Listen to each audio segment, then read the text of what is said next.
Hey everybody, Jake Mace, the Being Athlete. You guys have been watching me leave the USA and go wolfing on an adventure through Portugal and now to Spain. I still show you guys part 2 of my epic wolfing gardening adventure that is in the north part of Spain, the mystical part of Spain called Galicia. We're going to take a break from wolfing adventure and we're going to jump forward in time to where I am currently, which is the garden island of Hawaii called Kauai. And we're here at a place called the Farm of Aloha Honeybee. And I have all the information on this farm down below. We caught up with Oliver, whose family lives and runs this incredible tropical fruit farm. And Oliver, Aloha Honeybee himself, was gracious enough to take some time and give us a full-on tropical fruit tree tour of his food forest here on the garden island of Kauai. Let's take a look, sit back and enjoy this epic gardening video, and then we'll jump back to Galicia, Spain, and make our way into France as the wolfing and gardening adventure covers the world and continues here at the Being Athlete channel.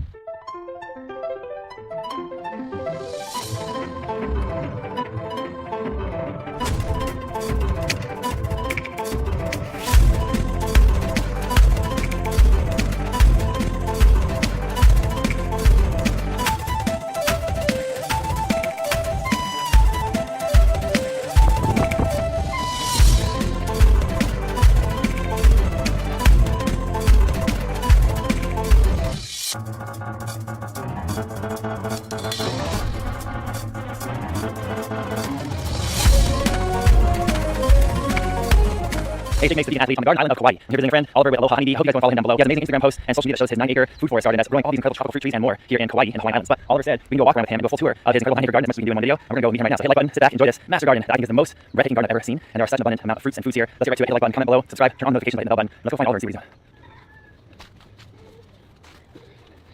Hey, Mr. Aloha Honeybee. How's it going, guys? How are you? Just picking some red fruit. Wow. For the ulu. This variety is a 50. Wow, that's huge. A little red. A little under red. Good together. I know there's some people out there that never heard of breadfruit before, so you can eat it like a potato or starch. Or... Yeah, it's kind of our tropical potato. It's tree born. And we use it as a starch. We cook it up, steam it, eat it like a potato, bake it, season it. And one cool thing about it, potato is when it gets sweet, when it gets soft, it becomes sweet, and then can be used as a dessert. You can make all kinds of things from puddings and ice creams to baked goods with it. So it's quite diverse. Known as a canoe crop. Why is it called canoe crop? One of the original plants that came over in the canoes from Polynesia. Wow, it's an epic tree, loaded too. It's got all these like boulder-sized breadfruits. So how many of these you got here at the property? We got a couple of varieties. I think we're pushing about 6 different varieties now. I'll put them out as we walk around. And you're cooking us all tour? Yeah, for sure. Come along, I'll show you guys. I know you said you love these garden tours on YouTube, so. For sure. I always look for garden and farm tours on YouTube so I can learn something and see what everybody else is doing around the world. So I always appreciate it. I'm going to post one connect with you and follow you before we get started. Where can you go? I'm on social media on Instagram, Aloha Honeybee. You guys check me out there. Cool. So, yeah, come on. What we got here? We got a Tangelo tree. This is a Tangelo citrus. One of our favorite juicing varieties of citrus. Macnut tree. This is an egg fruit tree.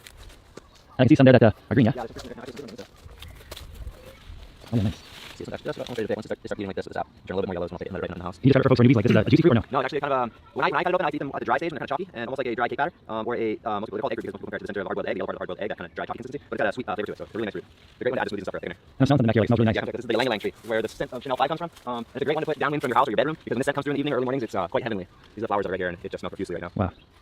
They're really interesting looking, like a weeping flower. Yeah, it's Irish. And it smells like, to me, it smells like perfume. Yeah, it's strong. It's a very strong smelling tree. Some people can say a little overwhelmingly strong smelling. Like I was walking up on you here from your front gate and I was like, who's wearing like really powerful aftershave? Yeah, it'll fill the whole area of the farm with the smell when the wind is light. When I first met you here, you guys were juicing like close to 50 gallons of sugarcane. Yeah, we do about 40, 45 gallons of sugarcane every Wednesday for our local juice company, Kauai Juice and Palea Juice. You guys can check them out for fresh sugarcane juice. And this is some of it right here. This is the yellow, see right here, the yellow soft fiber Chinese variety.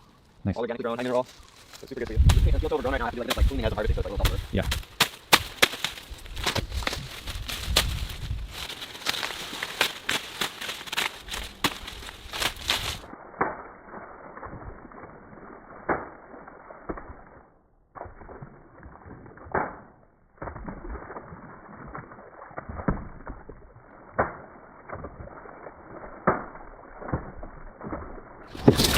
But you can't do one of these. Actually, a little bit. Another day.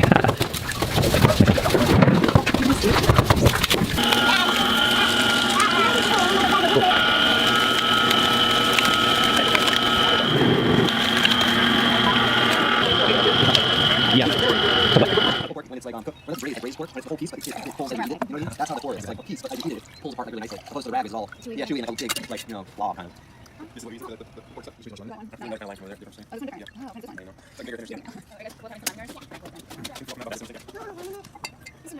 What's your philosophy? Like you guys are a vegan family, so you're trying to eat sustainably from your yard. Yeah, we eat as much food from the island as possible, as much food from our own farm as possible. As the farm grows, we eat more from the land and less from the surrounding areas. But right now, with the farm being only 4 years old, we still support a lot of our local farmers and stuff to help them and eat as best we can. Wait, so all your fruit trees and like the whole project here on the farm is a 4-year-old project? Yeah, so the whole farm is only 4 years old. We've only been on crop for 4 years farming it, and so everything you see here, I put in, and it's only 4 years old. And when we started, it was all overhead field grass out here. Wow. And through constant mowing, we got the low grasses to come in now, and it's actually quite pleasant for people. And as well as the fruit trees starting to take place, everything's kind of set up on an agroforestry permaculture principles, where everything's ripped on contour, slightly overplanted, but yet still maintains that traditional orchard to where there's still space between the trees where we can get vehicles and maintenance happen between the rows with ease and fertilizing all that kind of stuff to keep production high. So we're kind of a blend what I think will be an example for the future farms to be a nice blend of traditional orchards and food forests somewhere between to really make it manageable and high production. Nice. We've got a couple different ice cream varieties on the farm. If you look out that way, that one I call at least a pioneer one. In 4 years, you can see it's pushing 25 feet tall. Ice cream bean. Yeah. I'll show you an example later on the farm of another one that I believe came from Ecuador that I'm a better example of. This one I call the cylindrical one. It's kind of got a circular fruit. I don't know if it's circular, but it's done producing for the season. But these are the pods. They got these long circular or roundish pods, I should say. I got that many things. That was a moringa pod. Yeah, it's just like a moringa pod, but this is an ice cream bean. Wow. And the tree has more of a weeping effect where it's growing out more, especially the other ones that get really upright fast. So this one's really pretty in that sense. What is that? A bowl kicker? What are you gonna pick with it? Ice cream beans? Over there, huh? Up there. Okay, show us how it works. Nice job, Dad. Wow, that thing's as big as your arm. Almost. Almost. Let me open it. Yeah, you open it. What's inside there? It's a great flush they can eat with the beans inside. Nice. That was strong right there. You want to try some? Yeah, let's see. Wow, that's really good. Thank you very much. Put this stuff. Okay. Thanks for all the work. Here's the other half. Want to eat one for us? Okay. Let's see. You gotta tell us how it tastes. Are they sweet? I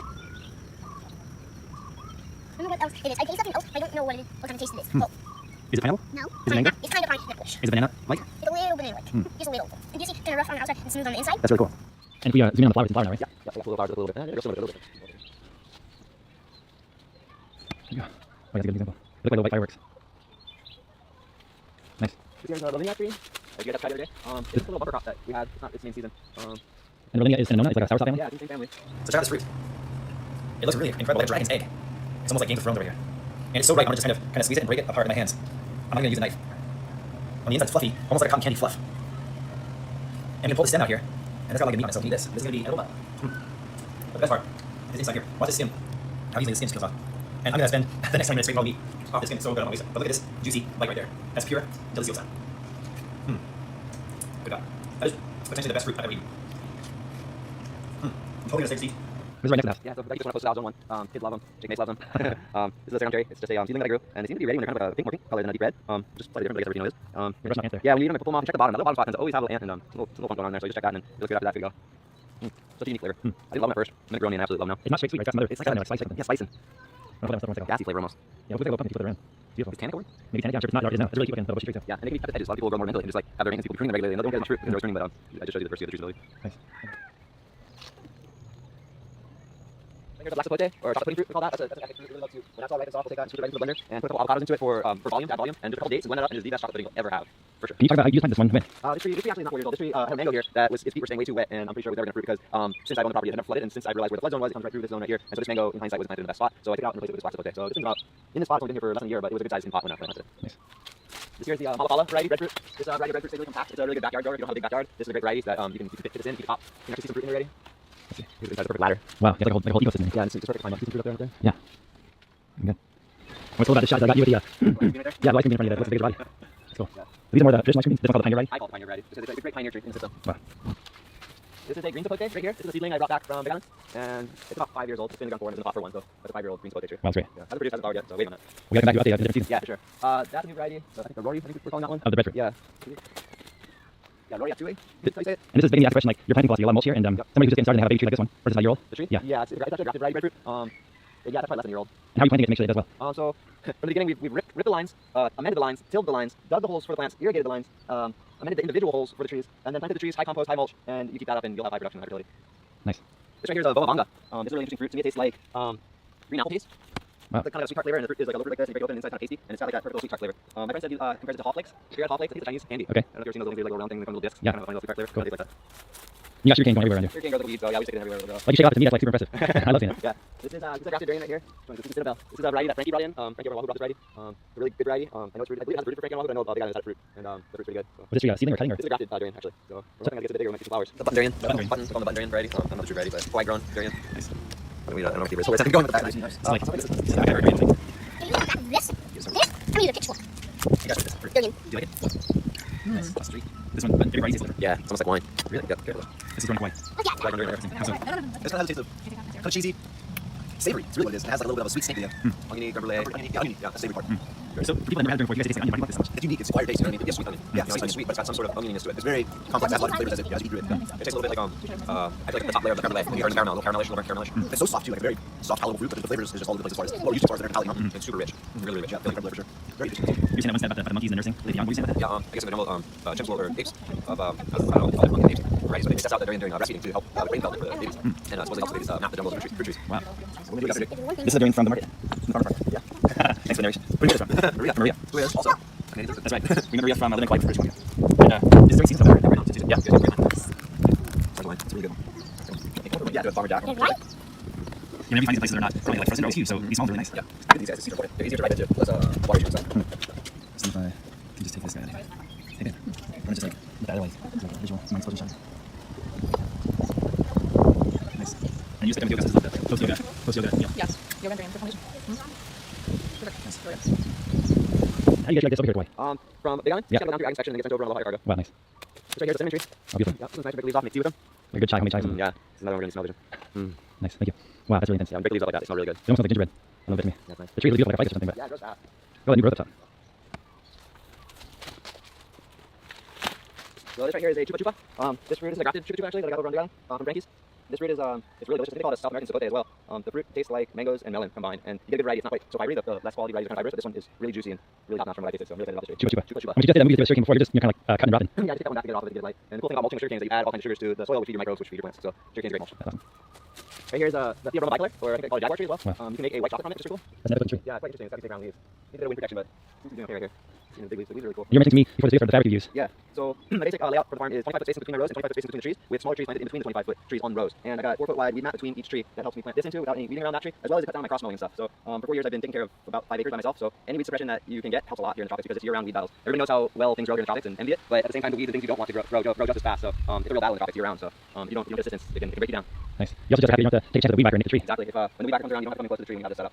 That's great. And if you have hired help, sometimes that can be a real issue with them not taking as much care around your trees as you would if you were planting it. Some cool jackfruits over here, I think. Put something down, drop a bit. Oh yeah. These vents, oh, yeah, this might come down. It needs to come down. I mean, look at the jackfruit tree. The size of those fruits, and it's only 4 year old. Yeah, it's a 4-year-old tree. I've already topped it too. It's Wow. top is low down.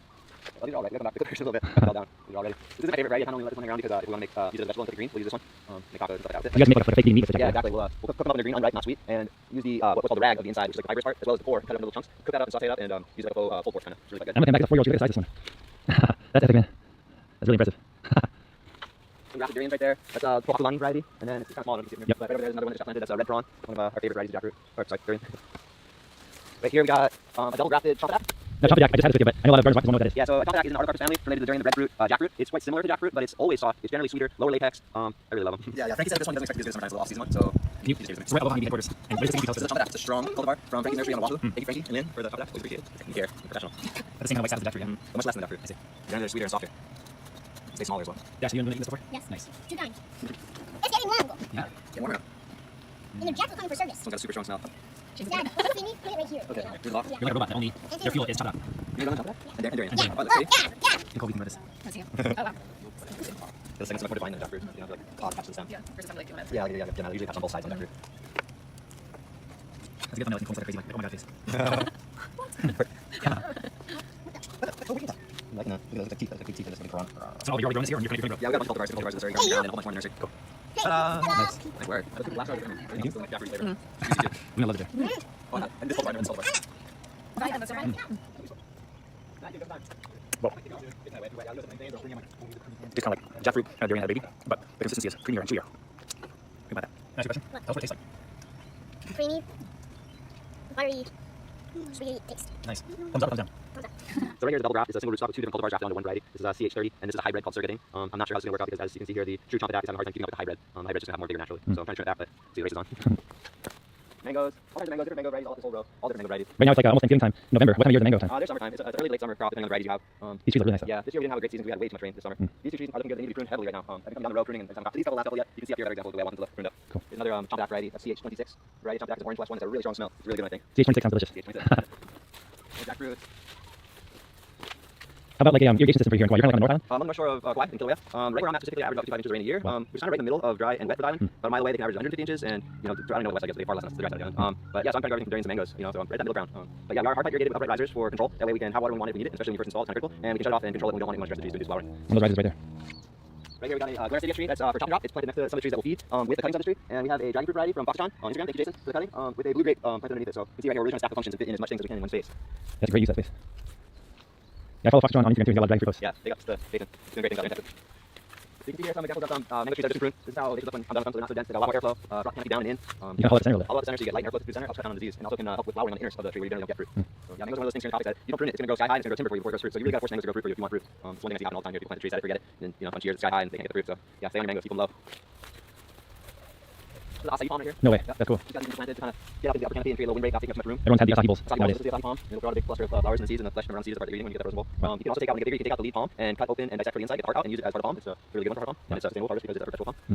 the new variety of breadfruit was planted. Red Farah, I believe is the variety. The fruit of it's really, really good. It's really smooth, creamy. Breadfruit as well is kind of cool because it gets this hue to it. It's brownish red hue to the outside, which is really different for most breadfruits that are kind of yellowish, greenish. You know, when they're ready, this one gets a kind of a brownish, grayish, reddish color to it. So it's kind of cool. And instead of, you're using a lot of mulch here and sticks for soil fertility, probably moisture control, but also block chickens and Yep, 100%. We've got a huge problem here in the tropics, so why, especially with the chickens, wild chickens here. Any mulch you put down around your tree, they'll put more effort into taking it apart than you put into putting it together. So we'll do things like this when we grow other trees nearby that we can chop and drop. We'll put down mulch, we'll chop and drop with bigger, heavier, harder stuff to move on top of it. That way the mulch will last much longer and feed your tree and suppress weeds like you want it to. Because otherwise, if the chickens move the mulch outward, and every time you come mow, you mow and push all that mulch out, and within 2 months you got no mulch left. So yeah, it's one of the learning curves. Right here is a mango variety called Odorata. It's one of the world's strongest smelling mangoes. I believe it comes from Indonesia. This is where I think first time. I know they have it all over Southeast Asia, but they also grow it in India, and they fill big bowls in lobbies of hotels in India because of the fragrance of the fruit, and it makes the whole place smell really incredible. So we got this one planted down in the bedroom as well. So just like the ylang ylang, the scent will come through the bedroom at night and really quite pleasant. That's great. So here's a different style of dragon fruit salad, which is one of the dragon fruit style houses I have on farm. It was leftover concrete from the pour from the driveway. I had sonotubes ready to go. I knew there was going to be extra concrete, there always is after concrete pour. And I filled these up into similar to traditional style of Vietnamese dragon fruit post, except for it's round instead of square, and with rebar coming out the top, and this round piece of metal on top for it to come out and up, opposed to a motorbike tire. Wow. And this variety is Edgar's Baby. There's a garden at work right now. Chop and drop. Yeah, never stop. There's a good garden here. Chop and drop, never stop.